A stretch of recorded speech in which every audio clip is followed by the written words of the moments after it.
Praise the Lord. നിങ്ങളെ എല്ലാവരെയും blessed മോർണിംഗിലേക്ക് യേശുക്രിസ്തുവിൻ്റെ നാമത്തിൽ സ്വാഗതം ചെയ്യുന്നു.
പ്രിയരെ, അനുഗ്രഹിക്കപ്പെട്ട ഒരു പ്രഭാതം കൂടെ നമ്മുടെ ജീവിതത്തിൽ അനുവദിച്ച് തന്ന വലിയവനായ ദൈവത്തെ നമുക്ക് ഒരുമിച്ച് ചേർന്ന് നന്ദി പറയാം. എത്ര പറയും, ഞാൻ നിന്നതല്ല, എൻ്റെ ദൈവം എന്നെ നടത്തിയതാണ്.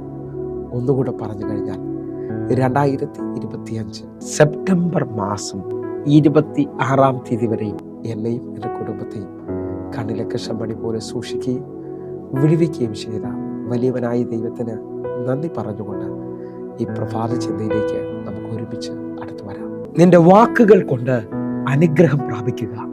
പ്രിയരെ, പ്രാരംഭ വാക്യത്തിലേക്ക് യോഹന്നാന്റെ സുവിശേഷം 11-ാം അധ്യായം അതിന്റെ 43-ാമത്തെ വാക്യം. ഇങ്ങനെ പറഞ്ഞിട്ട് അവൻ ലാസറെ പുറത്തു വരിക എന്ന് ഉറക്കെ വിളിച്ചു. മരിച്ചവൻ പുറത്തു വന്നു. പ്രിയരെ, ഈ പ്രഭാതത്തിൽ ദൈവം നമ്മോട് ഇടപെട്ട അനുഗ്രഹിക്കപ്പെട്ട വചനത്തിനായി നമുക്ക് ഒരുമിച്ച് ചേർന്ന് ദൈവത്തിന് നന്ദി പറയാം. ഈ പ്രഭാതത്തിൽ ഞാനും നിങ്ങളും ഒരുമിച്ച് ചിന്തിക്കുന്ന ദൈവിക ചിന്ത നമ്മുടെ വാക്കുകളാൽ അനുഗ്രഹിക്കപ്പെടുക എന്നുള്ളതാണ്.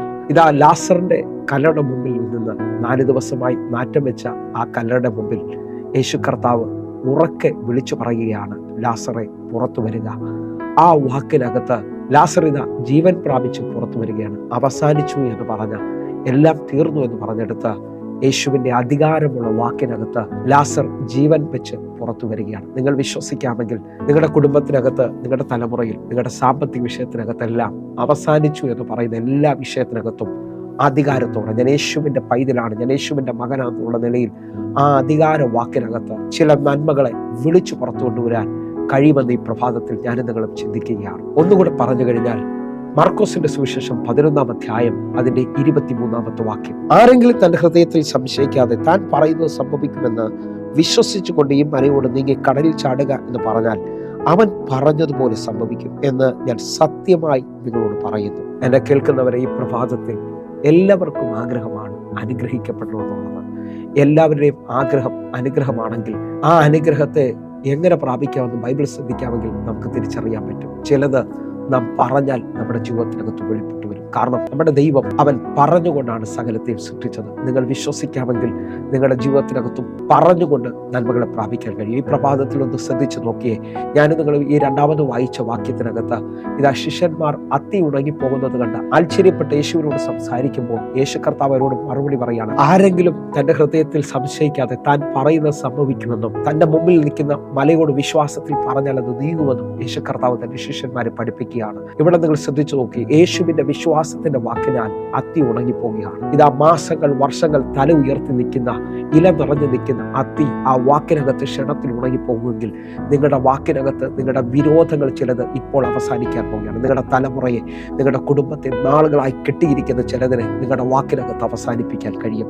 അതേപോലെ നിങ്ങളുടെ കുടുംബത്തിൽ, നിങ്ങളുടെ തലമുറയിൽ നിങ്ങളുടെ നന്മകളെ മല പോലെ തടഞ്ഞു നിൽക്കുന്ന ചിലതിനെ വിശ്വാസത്തിൽ പറഞ്ഞു കീഴടക്കാൻ ഈ പ്രഭാതത്തിൽ തയ്യാറാകണമെന്ന് ഓർപ്പിക്കുകയാണ്. നിങ്ങളുടെ ജീവിതത്തിനകത്ത് പറഞ്ഞു പറഞ്ഞുകൊണ്ട് ചില നന്മകളിലേക്ക് നിങ്ങൾ സ്വീകരിച്ചാട്ടെ. നിങ്ങൾ നോക്കിയേ, ഇതാ ഇസ്രായേലിന്റെ ദൈവത്തോട് യബ്ബേസ് പ്രാർത്ഥനയിൽ പറയാണ്, നീ എന്നെ നിശ്ചയമായും അനുഗ്രഹിച്ച് എൻ്റെ അതിരുകളെ വിശാലമാക്കണം. അതിരുകൾ വിശാലമാകണമെന്ന് ആഗ്രഹിക്കുന്നവർ നിങ്ങൾ പറഞ്ഞുകൊണ്ട് അതിനെ പ്രാപിക്കാൻ തയ്യാറാകുക. സദൃശവാക്യം 18-ാം അധ്യായം അതിന്റെ 20-21 വാക്യങ്ങൾ ശ്രദ്ധിക്കാമെങ്കിൽ, വായുടെ ഫലത്താൽ മനുഷ്യന്റെ ഉദരം നിറയും, അധരങ്ങളുടെ വിളവ് കൊണ്ട് അവന് തൃപ്തി വരും.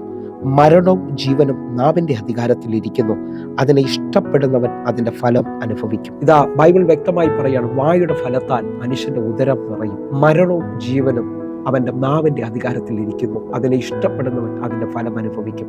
നിങ്ങൾ വിശ്വസിക്കാൻ പറ്റുമെങ്കിൽ, നാളുകളായിട്ട് ജീവിതത്തിൽ എന്ത് നടക്കാൻ തുടങ്ങിയാലും ജീവിതത്തിനകത്ത് ഒരു നെഗറ്റീവ് പറയുന്നവരെ ഞാൻ കണ്ടിട്ടുണ്ട്. അത് ലഭിക്കുമെന്ന് അറിയത്തില്ല, പരീക്ഷ ജയിക്കുമെന്ന് അറിയത്തില്ല, തലമുറയ്ക്ക് വിവാഹം വരുമോന്ന് അറിയത്തില്ല, ഇങ്ങനെ ഡൗട്ട് പറയുന്നവരെ ഞാൻ കണ്ടിട്ടുണ്ട്. ജീവിതത്തിനകത്ത് സംശയവും അവിശ്വാസം പറയുന്നവർ നന്മകൾ പ്രാപിക്കണമെന്നില്ല. നമ്മുടെ വാക്കുകൾ കൊണ്ട് തന്നെ നമ്മുടെ തലമുറയെ, നമ്മുടെ നന്മകളെ നാം കെട്ടിക്കളയുകയാണ്. എന്നാൽ ഈ പകൽ വിശ്വാസത്തോട് ദാവീദ് പറഞ്ഞോളെ, എൻ്റെ ദൈവത്താൽ ഞാൻ നിശ്ചയമായും അതിൽ ചാടിക്കടക്കും, എൻ്റെ ദൈവത്താൽ ഞാൻ അനുഗ്രഹം പ്രാപിക്കുമെന്ന് ഈ പ്രഭാതത്തിൽ പറയുക. പറഞ്ഞുകൊണ്ട് വർഷങ്ങൾ കിടക്കുന്ന ചില ചങ്ങലകളെ അഴിക്കുക. പറഞ്ഞുകൊണ്ട് ആ രോഗത്തിൻ്റെ അവസ്ഥയിൽ നിന്ന് സൗഖ്യം പ്രാപിക്കുക.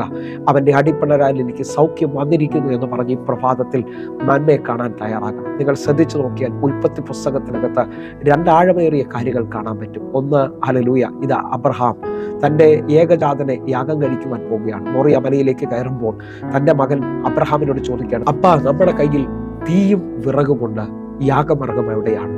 അബ്രഹാം ഉൽപ്പത്തി പുസ്തകം 22-8 വാക്യത്തിൽ പറയുകയാണ്, ദൈവം തനിക്ക് ഹോമയാഗത്തിന് ഒരു ആട്ടിൻകുട്ടിയെ നോക്കിക്കൊള്ളും മകനെ എന്ന് അബ്രഹാം പറഞ്ഞു.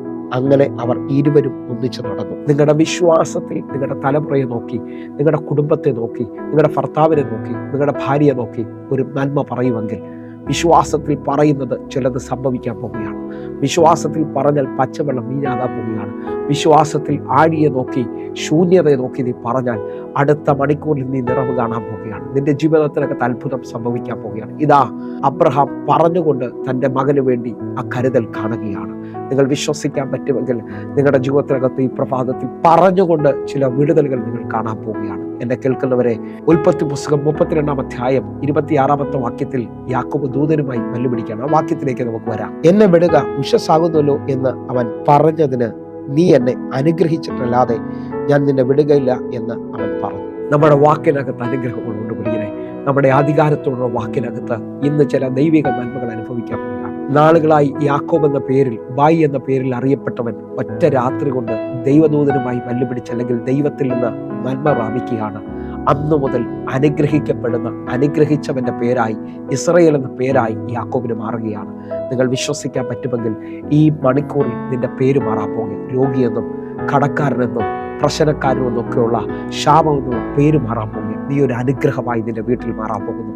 വിശ്വസിക്കാൻ പറ്റുമെങ്കിൽ നിന്റെ വാക്കിനാൽ നീ അധികാരത്തോടെ അനുഗ്രഹത്തിന്റെ അവകാശിയായി തീരുകയാണ്. നിങ്ങൾ നോക്കേ, ദാവീദ് ഗോലിയാത്തിനോട് ഓടി അടുക്കുന്നതിന് മുമ്പേ തൻ്റെ വാക്കിനാൽ ജയം പറയുകയാണ്, ജയം പ്രഖ്യാപിക്കുകയാണ്. ഈ പ്രഭാതത്തിൽ നിങ്ങളുടെ വാക്കിനകത്ത് ജയമുണ്ട് പ്രിയരെ. നിങ്ങൾ എന്തു ചെയ്താലും തകർന്നു തീർന്നു എന്ന് പറയാതെ, പരീക്ഷ വരുന്നതിന് മുമ്പേ തോറ്റുപോകുമെന്ന് പറയാതെ, എൻ്റെ ദൈവം എനിക്ക് വേണ്ടി ഒരു അത്ഭുതം ചെയ്യുമെന്ന്. ഹല്ലേലൂയ. ഇതാ 12 ഗോത്രക്കാരെ വാഗ്ദത്ത ദേശം കാണുവാൻ, ഉറ്റുനോക്കുവാൻ മോശെ അയക്കുകയാണ്. 10 പേരും തിരിച്ചു വന്നിട്ട് പറയുകയാണ്, ദൈവം പറഞ്ഞ ദേശം നല്ലതും അറിയാം, പാലും തേനും ഒഴുകുന്നതും ഒക്കെയാണ്, പക്ഷെ നമുക്കത് കൈവശമാക്കാൻ പറ്റത്തില്ല, കാരണം അവിടെ അനാക്യമല്ലന്മാരുണ്ട്. പക്ഷേ അവിടെ 2 പേർ ഒരുമിച്ച് ചേർന്ന് പറയുന്നു, കാലേബും യോശുവയും വിളിച്ചു പറയാണ്, ദൈവം നമ്മിൽ പ്രസാദിച്ചാൽ ആ ദേശം ദൈവം നമുക്ക് തരും. നിങ്ങൾ വിശ്വസിക്കാമെങ്കിൽ ഞാൻ ആത്മാവിൽ വിളിച്ചു പറയാണ്, ദൈവം പറഞ്ഞതെല്ലാം സത്യം, പക്ഷെ നമുക്കത് കിട്ടത്തില്ലെന്ന് പറഞ്ഞ് ജീവിതം അവസാനിപ്പിക്കരുത്. ഈ സമയത്ത് തന്നെ വിശ്വസിച്ചുകൊണ്ട് പറയുക, എൻ്റെ ദൈവത്തിന് എന്നെ അനുഗ്രഹിക്കാൻ കഴിയും, എൻ്റെ മേളിലുള്ള വാഗ്ദത്തങ്ങൾ തിരിയാൻ പോവുകയാണ്, ഞാൻ നന്മ കാണാൻ പോവുകയാണ്. വിശ്വാസത്തോടെ നന്മകളെ അവകാശമാക്കാൻ തയ്യാറാകുക. നമുക്ക് ഒരുമിച്ച് ചേർന്നുകൊണ്ട് 1 ശമൂവേൽ 17-ാം അധ്യായം 45-46 വാക്യങ്ങൾ. ഇതാ ദാവീദ് വിശ്വാസത്താൽ ഗോലിയാത്തിനെ കല്ലുകൊണ്ട് വീഴ്ത്തുന്നതിന് മുമ്പേ അവന്റെ വാ കൊണ്ട് അവൻ ജയം പറഞ്ഞു. നമുക്ക് ആ വാക്യം വായിച്ചു പ്രാർത്ഥിക്കാം. ദാവീദ് ഫെലിസ്ത്യനോട് പറഞ്ഞത്, നീ വാളും കുന്തവും വേലുമായി എൻ്റെ നേരെ വരുന്നു, ഞാനോ നീ നിന്ദിച്ചിട്ടുള്ള ഇസ്രായേൽ നിരകളുടെ ദൈവമായ സൈന്യങ്ങളുടെ യഹോവയുടെ നാമത്തിൽ നിന്റെ നേരെ വരുന്നു. 46-ാമത്തെ വാക്യം, യഹോവ ഇന്ന് നിന്നെ എൻ്റെ കയ്യിൽ ഏൽപ്പിക്കും, ഞാൻ നിന്നെ കൊന്ന് നിന്റെ തല ഛേദിച്ചു കളയും. അത്രയുമല്ല, ഞാൻ ഇന്ന് ഫെലിസ്ത്യ സൈന്യങ്ങളുടെ ശവങ്ങളെ ആകാശത്തിലെ പക്ഷികൾക്കും ഭൂമിയിലെ മൃഗങ്ങൾക്കും ഇരയാക്കും. ഇസ്രയേൽ ഒരു ദൈവമുണ്ടെന്ന് സർവ്വഭൂമിയും അറിയും. നിങ്ങൾ നോക്കേ, ദാവീദ് ഗോലിയാത്തിനെ ജയിക്കുന്നതിന് മുമ്പേ അവൻ്റെ വാ കൊണ്ട് അവൻ്റെ ജയം അവൻ പറയുകയാണ്. 49 വാക്യത്തെയാണ് തൻ്റെ കയ്യിലെ കല്ലുകൊണ്ട് ദാവീദ് ഗോലിയാത്തിനെ വീഴ്ത്തുന്നത്. നിങ്ങൾ വിശ്വസിക്കാൻ പറ്റുമെങ്കിൽ നിങ്ങളുടെ ജയം നിങ്ങൾ വിശ്വാസത്തിൽ കാണുക, വിശ്വാസത്തിൽ പറയുക, വിശ്വാസത്തിൽ അതിനെ പ്രാപിക്കുക. ഇന്നു മുതൽ ഒരു ജയം നിങ്ങളുടെ കുടുംബത്തിൽ, നിങ്ങളുടെ തലമുറയിൽ ചലിക്കട്ടെ. നമുക്കൊരുമിച്ച് ജയം പറയാം പ്രിയരെ. കണ്ണുകളൊന്ന് അടയ്ക്കാം, പ്രാർത്ഥിക്കാം. ഞങ്ങളെ സ്നേഹിക്കുന്ന ഞങ്ങളുടെ നല്ല ദൈവമേ, പൂർണ്ണ ഹൃദയത്തോടെ എന്നെ കാണുന്ന, എന്നെ കേൾക്കുന്നവർക്ക് വേണ്ടി ഞാൻ പ്രാർത്ഥിക്കുന്നു. ഇത് ജയത്തിൻ്റെ ദിവസമാകട്ടെ. ഇവരുടെ വാക്കിനകത്ത് നാളുകൾ കെട്ടപ്പെട്ടവരായി, തലമുറയായി, കുടുംബമായി, അല്ലെങ്കിൽ അവർ അനുഭവിക്കുന്ന എല്ലാ പ്രശ്നങ്ങളിൽ നിന്നും ഇവർ വാക്കുകൾ കൊണ്ട് ജയം പറഞ്ഞു പുറത്തു വരട്ടെ. കർത്താവെ, ഞാൻ ഇവരെ അനുഗ്രഹിക്കുന്നു, ഇവർ അനുഗ്രഹമാകട്ടെ. കർത്താവ് ചെയ്തതിനായി നന്ദി. ആമേൻ, ആമേൻ. പ്രിയരെ, പ്രഭാത സന്ദേശം നിങ്ങൾക്ക് അനുഗ്രഹമാകുന്നുവെങ്കിൽ നമ്മുടെ യൂട്യൂബ് ചാനൽ സബ്സ്ക്രൈബ് ചെയ്യുകയും ഫേസ്ബുക്കിലേക്ക് നിങ്ങൾ ജോയിൻ ചെയ്യുകയും ചെയ്യണമെന്ന് ഓർപ്പിക്കുന്നു. അതേപോലെ തന്നെ എല്ലാ ദിവസവും ഇന്ത്യൻ സമയം 6 മണിക്ക് നമുക്ക് സൂമിൽ ആരാധനയുണ്ട്. നിങ്ങളും കടന്നു വരണമേ. കർത്താവ് നിങ്ങളെ അധികത്തിൽ മാനിക്കട്ടെ. God bless you. ആമേൻ.